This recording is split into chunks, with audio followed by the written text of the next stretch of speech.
김건희 씨와 명태균의 어떤 그 관계 그리고 그것을 덮어버리기 위한 수사일 수도 있다. 이렇게 우리가 추정할 수도 있나요? 근데 이제 수사를 하고 있는데 그걸 언론에 더 알려서 덮어버리기보다는 예.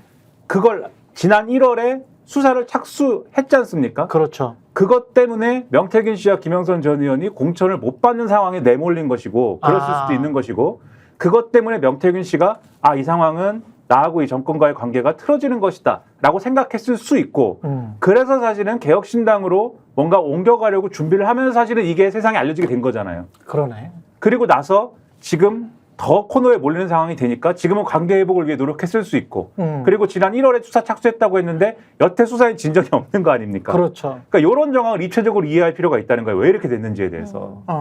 저는 6,300만 원이고 이게 만약에 대가성이 있다라고 그러니까 이 빌린 돈이라고 했잖아요. 예. 빌려준 돈일 뿐이다. 개인 간의 채무일 뿐이다라고 했는데 그걸 입증을 못하면 6,300만 원 정도면은 구속될 수 있다고 봅니다.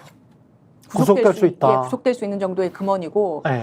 그래서 다들 좀 이상하다. 이게 진작에 12월에 이렇게 고발된 사건이 지금 갑자기 명태균 씨를 마치 스피커가 굉장히 부패했다라고 하려는 듯이 이 사람이 네. 폭로한 건 아니지만 이렇게 주목하는 게 좀 이제 이상하다라고 얘기들을 하죠. 근데 저는 요 정도 건이면 명태균 씨가 만약에 이걸로 저 혼자 이렇게 가정을 해봤어요. 구속됐다.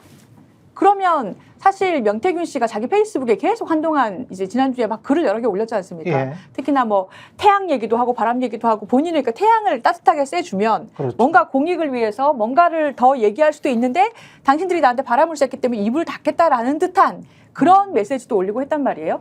근데 그러면 전 명태균 씨를 이번 사건으로 알게 됐지만 글쎄요. 본인이 김건희 여사와 대통령과 통화한 것이 있다 막 보여주고 하다가 사실은 그 절에서 개혁신당하고 하려고 했던 것은 김건희 여사에 대해서 굉장히 불리한 폭로를 하려고 했던 거잖아요. 그럼 그때 관계가 틀어졌을 수 있고 그럼 지금 와서는 관계가 어떠냐. 본인이 갖고 있는 게 굉장히 많다고 한다면 세상에 더 내놓을 수도 있는 인물인데 이 인물이 지금 수사를 받고 있고 법조인이 볼 때는 이게 만약에 선거법 관련이나 선거에 어떤 관련성이 있으면 대가성이 있으면 구속될 수 있다. 공직선거법은 6개월 아니에요? 공소시효가? 그래서 이게 정치자금법으로 가는 거죠? 이게 그렇습니다. 정치자금법으로 가는 거죠? 예, 맞습니다. 정치자금법으로 가는 거고. 그래서 이건 시효는 남아 있어요. 시효는 예. 충분히 남아 있고 2022년 사건이니까. 그런데 2024년에 김영선이 또 한 번 이제 국회의원이 되려고 한 거지. 근데 자기가 받았던 그 창원에서 되려고 하다가 뭔가 이제 틀어져서 김해로 가는 그 과정이잖아요. 근데 그게 아까 보면 지금 김민하 평론가 이야기한 대로 1월에 수사를 시작해. 그러면 1월에 수사를 시작하고 그게 보도까지 되잖아요. 그걸 김민하 평론가가 찾은 건데 그 와중에 그걸 찾았어. 보니까 1월에 수사를 시작했으면 본인한테는 분명히 왔을 거란 말이야. 뭔가가 신호가. 그 전서부터 알았죠, 사실. 그렇죠. 본인은. 그러면 12월부터 알았다든가 그래야 되는데. 그 전년도 한 6월 달부터 알았습니다. 그렇죠. 그러면 김영선과 그리고 명태균은 알았어. 그리고 난 다음에 자꾸 김해로 가라 그래. 근데 김해로 갔는데도 불구하고 또 컷오프를 당했어. 그러니까 그 컷오프를 당한 거 플러스 이제까지 온 것들 누구한테 왔는지는 명태균과 김영선의 주장이 다르니까 모르겠습니다만은 온 것들 김건희로부터 온 무엇을 가지고 이준석과 만났어. 그게 2024년 2월인 거죠. 네, 칠불사. 칠불사. 네. 그렇게 되면서 이제 총선에 영향을 끼치고 그리고 개혁신당의 1번이나 3번으로 가려고 했어. 그런데 그게 결국은 좌초가 되는 그 과정입니다. 그리고 그렇게 생각을 해본다면 명태균이 이야기한 바람과 태양은 시민사회나 또는 진보 좌파나 반윤석열 세력에게 이야기하는 게 아니고 제가 볼 때는 오히려 김건희나 윤석열 측에 이야기하는 것일 수도 있습니다. 그러니까 야 검찰 수사 그만해. 그만하고 나한테 따뜻한 자리를 준다든가 김영선한테도 뭔가 제스처를 취하고 전반적으로 좀 상황을 마무리하자. 나도 힘들다. 그래서 따뜻하게 태양을 쬐주고 그 신호를 요 사건 같은 경우는 어떻게 처리를 하고 불기소를 하든 뭘 하든 간에 대충 처리를 하고 우리는 계속 봐주고 우리 관계 좋았잖아. 뭐 이런 쪽으로 가는 게 태양 아닐까요? 제 추정은 이 사람이 말하는 그 대상은 국민이나 시민사회 뭐 반 윤석열 세력 70%한테 이야기하는 게 아니고 지금 윤석열을 지키고 있는 25%한테 또는 뭐 김건희한테 이야기하고 있는 거 아닌가 그런 저는 추정을 해보거든요.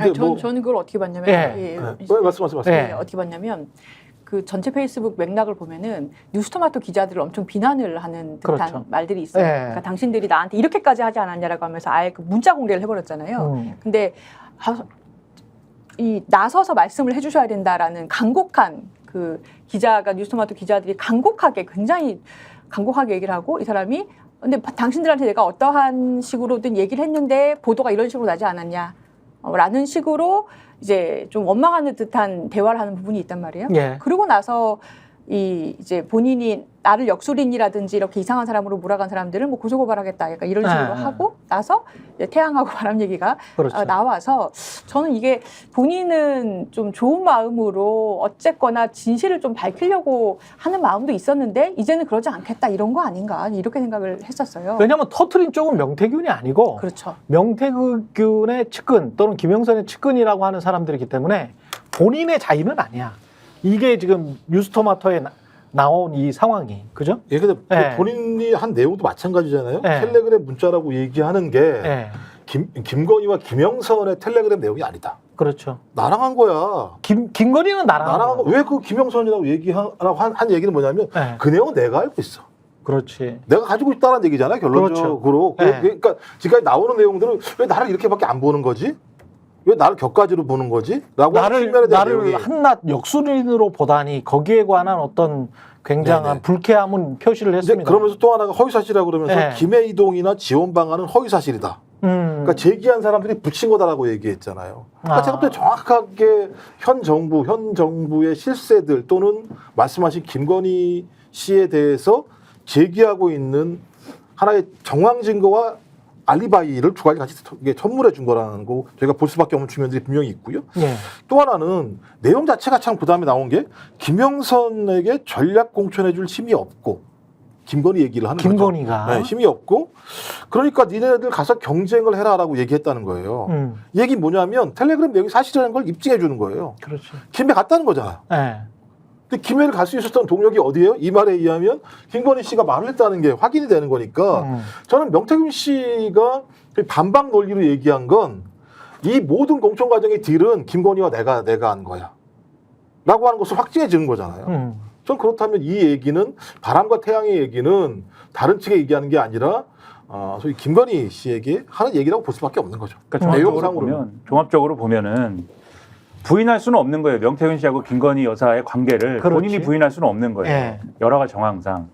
근데 이제 이것을 공천 개입인 것이냐 여러 가지 법적으로 김건희 여사하고 문제될 만한 사안에 대해서는 방어를 하려고 하는 건데 그러니까 명태균 씨 입장에서 보면은 이 검찰 수사 문제가 일종의 비유를 하자면 추정입니다만 목줄이 걸려 있는 거지 않습니까?